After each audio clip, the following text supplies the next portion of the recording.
الحمد لله نحمده ونستعينه ونستغفره ونعوذ بالله من شرور أنفسنا ومن سيئات أعمالنا من يهده الله فلا مضل له ومن يضلل فلا هادي له وأشهد أن لا إله إلا الله وحده لا شريك له وأشهد أن محمدا عبده ورسوله أما بعد فإن خير الحديث كتاب الله وخير الهدي هدي محمد صلى الله عليه وسلم وشر الأمور محدثاتها وكل محدثة بدعة وكل بدعة ضلالة وكل ضلالة في النار. فأعوذ بالله من الشيطان الرجيم. بسم الله الرحمن الرحيم. يا أيها الذين آمنوا اتقوا الله حق تقاته ولا تموتن إلا وأنتم مسلمون. يا أيها الناس اتقوا ربكم الذي خلقكم من نفس واحدة وخلق منها زوجها وبث منهما رجالا كثيرا ونساء واتقوا الله الذي تساءلون به والأرحام إن الله كان عليكم رقيبا. يا أيها الذين آمنوا اتقوا الله وقولوا قولا سديدا يصلح لكم أعمالكم ويغفر لكم ذنوبكم ومن يطع الله ورسوله فقد فاز فوزا عظيما. وقال تعالى في مقام آخر إن الذين قالوا ربنا الله ثم استقاموا تتنزل عليهم الملائكة ألا تخافوا ولا تحزنوا وأبشروا بالجنة التي كنتم توعدون.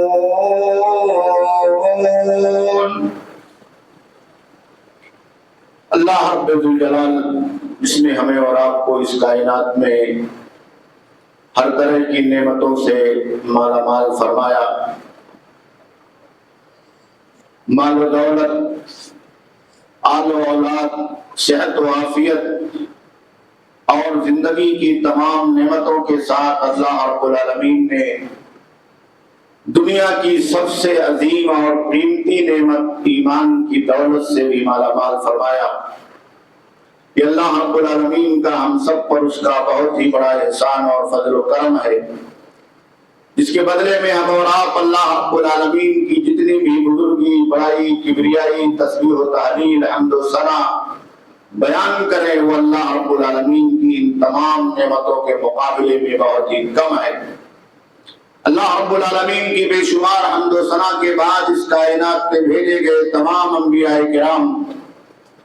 سیدنا آدم علیہ السلام سے لے کر کائنات کے تمام نبیوں اور پیغمبروں پر، بالخصوص خاتم النبیین، امام الانبیاء، سید المرسلین، رحمت للعالمین، محمد عربی جناب محمد رسول اللہ صلی اللہ علیہ وسلم پر اور استقامت کے راستے پر چلنے والے آپ کے تمام آل و اولاد، ازواج و ذریات اور صحابہ کرام پر بے شمار درود و سلام نازل ہو، جنہوں نے اللہ رب العالمین کے دین کے راستے پر خود چل کر کے ہمیں اور آپ کو اللہ رب العالمین کے دین پر چلنے کی تعلیم اور ترغیب عطا کی، اور دنیا کی زندگی میں آنے والے ہر مشاکل اور تمام شدائد کے مقابلے میں انہوں نے اللہ رب العالمین کی آخرت کو اور اللہ رب العالمین کے دین کو ترجیح دیا اور اختیار کیا۔ میرے دینی بھائیوں اور دوستوں، خطبہ مسنونہ کے بعد قرآن مجید کی ایک بہت ہی مشہور و معروف آیت کریمہ حضرات کی خدمت میں پڑھی گئی ہے، جس میں اللہ رب العالمین نے ایمان کے بعد استقامت کا تذکرہ فرمایا، اور یہ استقامت ہماری اور آپ کی زندگی کا وہ جز ہونا چاہیے جس کی بنیاد پر ہمارا اور آپ کا ایمان اس دنیا کے اندر تازہ رہتا ہے۔ ہمارے اور آپ کے ایمان میں، ہمارے اور آپ کے اعمال میں اور ان تمام نیکیوں کے اندر تازگی پیدا ہوتی ہے، ہمیشگی پیدا ہوتی ہے، جو ہمیں اور آپ کو اللہ رب العالمین سے قریب کرنے والے اور اللہ رب العالمین کی جنت تک، اللہ رب العالمین کی مرضی تک لے جانے والے۔ اللہ رب العالمین نے بیان فرمایا کہ ان الذین قالوا ربنا اللہ ثم استقاموا تتنزل علیہم الملائکہ، کہا بے شک وہ لوگ جنہوں نے اس بات کا اعلان کیا کہ ہمارا رب ایک ہے، اور پھر اسی کے اوپر جمے رہے، استقامت کے ساتھ اس پر ڈٹ گئے، قائم اور دائم رہے، تو اللہ رب العالمین کے فرشتے ان کے پاس آتے ہیں، اترتے ہیں، فتنزل علیہم الملائکہ الا تخافوا ولا تحزنوا، اور یہ بشارت سناتے ہیں کہ تم دنیا کی زندگی کے اندر خوف اور غم نہ کرو، ملال نہ کرو، اللہ تمہارا ساتھ دینے والا۔ اس دنیا کے وجود کے بعد یہاں جو سب سے بڑی لڑائی اس روئے زمین پر لڑی گئی اور لڑی جا رہی ہے، وہ کفر اور ایمان کی لڑائی، توحید اور شرک کی لڑائی ہے، نبیوں کی دعوت اور اس کی سچائی اور اس کے مقابلے میں دنیا کے لوگوں کا پیش کیا ہوا فراڈ اور جھوٹ، اس کی لڑائی ہے، حق اور باطل کی لڑائی ہے۔ اللہ رب العالمین نے اسی لیے بیان فرمایا کہ اسی حق پر، اسی ایمان پر اور نبیوں کی دعوت اور اس کی سچائی پر ہمیں اور آپ کو قائم رہنا۔ ان الذین قالوا ربنا اللہ، ہمارا رب ایک ہے، یہ کوئی معمولی کلمہ، معمولی نعرہ، معمولی آواز نہیں ہے۔ دنیا کے اندر آدم علیہ السلام سے لے کر ہمارے آخری نبی جناب محمد رسول اللہ صلی اللہ علیہ وسلم تک اور آج تک اور قیامت کی صبح تک ہمارے اور آپ کے درمیان جو کفر اور ایمان کی لڑائی جاری اور ساری تھی اور جاری اور ساری ہے، اس کی اصل بنیاد یہی ایمان، ایمان پر قائم رہنا، ایمان کو اختیار کرنا، اللہ رب العالمین کی توحید کو ماننا، دنیا کے معبودان باطلہ اور ان کی پرستش کو چھوڑ کر کے ایک اللہ واحد کی طرف یکسو ہو جانا اور دین حنیف کو اختیار کرنا، یہی گویا کی پوری دنیا کے لیے ہمارا اور آپ کا سب سے بڑا چیلنج ہے۔ ایک آدمی جب کلمہ پڑھتا ہے تو بغیر کسی لڑائی کے، بغیر کسی دشمنی کے، بغیر کسی مخالفت کے اور بغیر کسی اور دنیا کے اندر حق اور باطل کے درمیان تصادم کے، بہت سارے لوگ، بہت ساری قوتیں اور طاقتیں اسی ایمان کے خلاف، اس توحید کے خلاف وہ خود بخود دنیا کے اندر میدان میں آ جاتی۔ اسی لیے اللہ رب العالمین نے اس کائنات کے اندر اس حق کو پیش کرنے کے لیے، سمجھانے کے لیے، دنیا کے لوگوں کے اوپر اتمام حجت کرنے کے لیے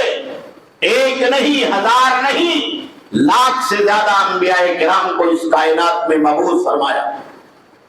اور انہوں نے اسی بات کا اعلان کیا کہ یا قوم اعبدوا اللہ، کہ اے میری قوم کے لوگوں ایک اللہ کی عبادت میں لگ جاؤ، ایک اللہ کی توحید کو مان لو، ایک اللہ رب العالمین کے لیے اس کائنات میں یکسو ہو جاؤ۔